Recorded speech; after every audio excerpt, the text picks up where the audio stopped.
comparer les pays, et choisir le pays le plus abordable. Est-ce qu'on se comprend un peu? Oui. Et exiger toujours, pour ceux qui veulent payer le bien à leur ami, de réserver juste pour arriver à la voir le pays. Sinon, on a des livres. Tu vas venir avec quelque chose, dire que ça, c'est pas le but. Parce qu'en fait, c'est un truc qu'on est plus seulement. Continuons donc. La durée de la procédure, vous devez savoir que la durée de la procédure dépend également du type de procédure choisie. Pour une personne qui choisit ce qu'on appelle une résidence permanente, c'est-à-dire une personne qui a envie d'être un citoyen canadien. Je tiens à noter que par rapport à ce statut, il y a tellement d'avantages. Vous êtes même capable de voter même au Canada. Là-bas, par exemple, l'allocation, on fait comprendre que l'État prend soin de vous, même lorsque vous tombez malade. C'est l'État qui paye la scolarité de vos enfants. Et tout enfant qui est sur le sol canadien d'un Canadien, déjà, tout le monde sait ça, n'est-ce pas? C'est-à-dire que vous soyez visiteur, même si vous avez un enfant est canadien. Et par risque de mesure, on ne peut plus vous la passer. Parce qu'on dit, il y a ce qu'on appelle le regroupement familial. On ne peut pas chasser avec les citoyens. Donc on arrive, Et donc, ils ont fixé un nom. Ils avaient prévu que le nombre devait être atteint en 2025. Mais nous sommes en 2023. Il y a de cela presque 2 semaines. Ils ont publié pour dire que le nombre doit chercher en 2025. C'est là presque bon. C'est parce qu'on comprend un peu. Et par rapport à ce statut-ci, ils sont plutôt en train de chercher à régulariser ceux qui sont en train des autres statuts. C'est-à-dire des visiteurs qui sont en train, qui ont la procédure en cours. C'est plus que qu'on est en train de chercher pour qu'ils obtiennent ce statut pour ne pas avoir d'excès. C'est parce qu'on comprend un peu. Parce que si les visiteurs sont là, par exemple, et qu'ils ont lancé la procédure pour obtenir la résidence permanente, et qu'on accepte encore trop de résidents permanents qui arrivent, il y aura trop de résidents permanents. Il y aura des crises de logement et bien d'autres. C'est parce qu'on comprend un peu. Et il y a de cela 2 semaines, donc publié ça sur le site. Et comment est-ce que la résidence permanente se passe? Lorsque vous avez réuni tous vos documents, comme je l'ai dit précédemment, la première chose, c'est que vous allez composer ce qu'on appelle un examen de langue. Pour les francophones, ça s'appelle le TCF. Bon, il va qu'il n'y a pas trop de Canadiens ici. Non, papa. C'est un test de langue qui vous permet de savoir, qui permet aux Canadiens de savoir que vous connaissez parler le français. C'est-à-dire ce que vous parlez là, c'est pas le français. Quelqu'un veut savoir si vous connaissez parler le français à travers ce document. Maintenant, je tiens à noter que pour remplir ce document à c'est hyper difficile aussi. C'est-à-dire parfois tu composes et tu n'as pas le bon. Il y a des personnes qui ont C, D, E à montant. Mais c'est minimum, c'est par exemple en rentrant des A qu'on accepte comme compose. Et ce qui est encore difficile ici, c'est que pour pouvoir lancer ce type de procédure, vous devez posséder minimum une licence pour avoir un master. Ou encore dans le deuxième cas, vous devez partir en condition avec une personne possédant une licence pour un master. Est-ce que vous avez compris ce que je dis? C'est-à-dire, soit vous, le porteur de visa, vous devez posséder ce qu'on appelle une licence ou encore un master. Ou encore, vous devez décider de vous associer dans un mariage avec une personne qui possède ce qu'on appelle la licence ou le master. C'est-à-dire, vous voyez, vous faites un faux mariage, vous êtes marié sur les papiers, on sait pas qu'il y a quelle personne qui porte ce qu'on appelle le visa, l'autre est juste là pour l'accompagner. Non, c'est tout ce que quand vous allez appeler, ça va se faire. Voilà, on peut commencer dans ce qu'on appelle le bassin. Qui a entendu parler du bassin? Arrive. Bon, pour ceux qui ne connaissent pas, cherchez un peu, fouiller des informations. On va vous jeter dans ce qu'on appelle le bassin. Et après chaque 3 mois, on va venir pour retirer les personnes dans le bassin. Et ce qui se passe dans le bassin, c'est qu'on retire uniquement les statuts les plus frisés également. Pour qu'ils puissent bénéficier des avantages frisés. Ça va se comprendre un peu. C'est-à-dire qu'ici, pour pouvoir retirer dans le bassin, on va exiger par exemple qu'une personne qui a déjà un master 2 avec des années de travail par rapport à une personne qui a un master 2. On va peut-être préférer une personne qui a un master 2 par rapport à une personne qui a une licence. C'est parce qu'on comprend un peu. On va préférer une personne qui possède des années de travail, un bon diplôme et aussi un bon test de langue. Parfois, ils vont prendre carrément ces 3 critères. Et vous devez absolument savoir qu'auparavant, comme je l'ai dit, après 2021, quand ils arrivaient dans le bassin, il y a des fois retirer 2 millions de personnes dans le bassin. Ils retirent dans le bassin après chaque 3 mois, c'est-à-dire par an, ils retirent combien de fois? 4 fois les soirs. Avant, on retirait 2 millions de personnes, tellement de personnes que ça soit très rapidement. Mais aujourd'hui, on fait comprendre, lorsqu'ils arrivent dans le bassin, ils retirent maximum 250 personnes. C'est-à-dire actuellement par an, maximum pour pouvoir donner la résidence permanente, c'est 8 personnes qui voyagent. Est-ce qu'on comprend un peu? Donc actuellement, pour pouvoir obtenir cette résidence, c'est un peu difficile. Il faut parfois passer tellement de sélection que ça vous fait perdre tout dans vos cas. Maintenant, deuxième cas, par exemple, pour les étudiants, c'est entre 6 mois et 1 an. Généralement, ici, par exemple, si vous avez déjà un bac minimum, ou encore vous voulez partir une formation, ça sera plus facile si vous possédez de l'argent. l'argent dans votre compte bancaire, lorsque vous n'avez pas fourni les faux documents, généralement c'est entre 6 mois et 1 an maximum. La procédure ne juge pas tellement ici. C'est pas sûr comme moi. Elle est tellement simple. Après avoir remis les documents dont on a cité tout à l'heure, vous allez lancer ce qu'on appelle l'admission dans une université ou dans un collège. Dès qu'il vous accepte en tant qu'étudiant ou en tant que futur étudiant, vous devez tout simplement préparer un compte, présenter un compte bancaire possédant le montant de votre formation de là-bas, minimum d'1 an. Il ne faut pas que tu arrives là et dire que je suis venu chez là-bas. On va être sûr que quand tu arrives, tu vas d'abord. Et je tiens à noter que tous les étudiants qui sont canadiens possèdent ce qu'on appelle un permis de travail.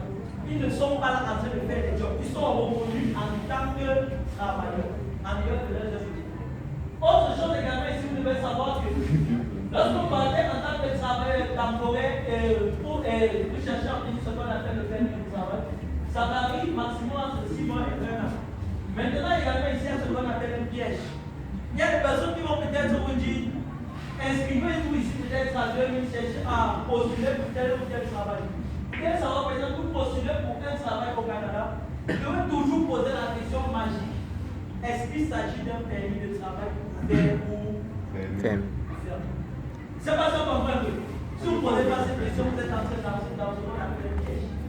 Lorsqu'un contrat de travail est fermé, ça veut dire que c'est entre vous et votre patron. Personne d'autre n'intervient.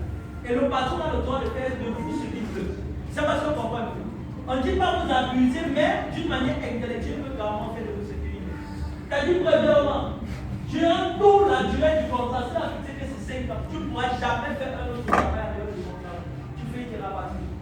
Durant tous les 5 ans, ton passeport va toujours rester chez nous. On connaît l'important d'avoir son passeport à l'étranger, n'est-ce pas? C'est-à-dire, même tes déplacements sont millimétrés. C'est celui qui fixe où tu pars, quand tu pars.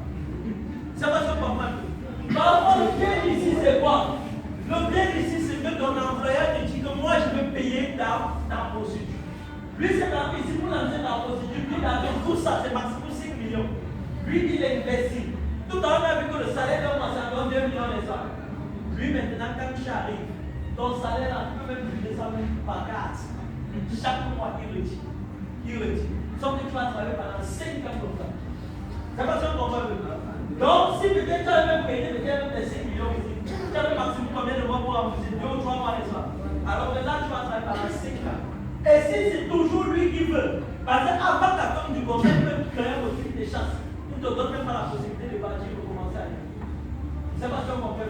Donc, c'est hyper dangereux lorsque le permis de travail est fermé. Demandez toujours à avoir un permis de travail. Mais lorsqu'il est ouvert, vous pouvez même avoir 3 boulots par jour. Comment vous pouvez vraiment avoir 3 emplois au même moment. C'est pas ça qu'on peut. Il y a une personne dont on a accompagné. Lui, il est parti en tant que visiteur, mais après presque 3 semaines, il a aussi obtenu ce qu'on appelle un permis de travail. Il a noté par exemple en journée, je pense que c'est de 8h à 12h, il garde des enfants dans une cour d'école primaire. Il dit là-bas, le salaire c'est presque 22 $.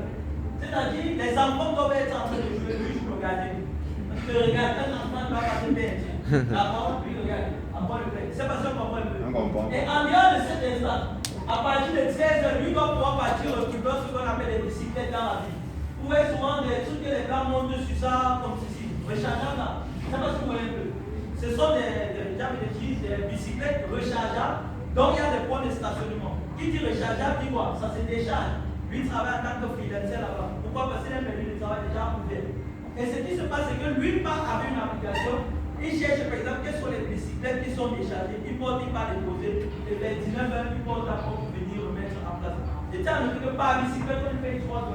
Et parfois, entre 12h jusqu'à 21h, le gars porte jusqu'à 80 à 100 bicyclettes. Et il est directement payé. Donc dès que tu parles de statut, chaque fois que tu portes, tu payes. C'est pas un salaire qui attend. En dehors de son salaire qu'il perçoit en regardant les gens. C'est parce qu'on comprend l'important d'avoir un permis de travail ouvert. C'est-à-dire, tu peux par exemple te dire que tu as 2 millions le mois ici. Tu es fier, on te dit qu'on paye tout, tu ne sais pas que tu vas arriver là-bas à poser.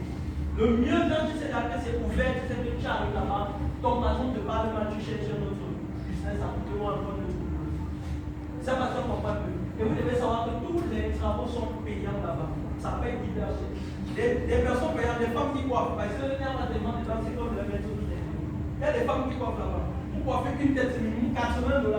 Elle prend peut-être ses 2, 3, 4, elle te coiffe. Elle reste à la maison. Elle utilise son téléphone. Ok, on va donc continuer. Dernière statuts pour pouvoir voyager ici. On a dit ici, visa visiteur ou encore super visiteur. Le visa le plus rapide, ça varie entre 2 mois à 8 mois. Maintenant, le piège également ici, c'est de chercher à voyager en tant qu'un faux visiteur. C'est-à-dire, vous voulez juste visiter comme ça, c'est pas normal. Ce qui se passe ici, c'est qu'avant de voyager ici, cherchez votre sécurité. C'est-à-dire, cherchez déjà à vous inscrire à un événement qui va se passer là-bas. Comme ça, lorsqu'ils vont vérifier, ils vont voir que c'est vrai que tu es en train de partir quelque part. C'est parce que vous voyez. Ça peut être une conférence comme celle-ci. Quand vous êtes inscrit, parce que là-bas, c'est qui va tu as peut-être payé 50 ou 100 dollars pour pouvoir participer à la conférence. Même comme ici, quand on dit que c'est gratuit, les gens ne viennent pas là. Dès lors que tu payes une fois tes 100 ou 50 dollars, directement, on va te donner un billet de réservation que tu vas lancer dans ta procédure. Ils vont facilement accepter. Maintenant, avant de partir aussi, rassure que sur le sol canadien, tu es déjà une personne à qui tu as un correspondant. C'est-à-dire, dès lors que tu arrives à l'aéroport, c'est lui qui te prend en charge pour te montrer où se trouve une maison moins chère bien située. Parce que comme je vous ai dit, le salaire est tellement élevé là-bas, mais également des endroits parfois qui peuvent bien vous bouffer ce salaire. C'est parce que vous comprenez. Si vous avez une personne qui peut vous orienter en disant pas là-bas, vous allez dépenser presque tout votre salaire avant de vous rappeler que non, vous êtes à l'étranger. Donc, troisième chose, c'est que vous devez déjà être en contact avec un avocat personnel. Une fois que vous êtes sur le sol canadien, il sera suffisant, puisque vous allez voyager en tant que visiteur, de chercher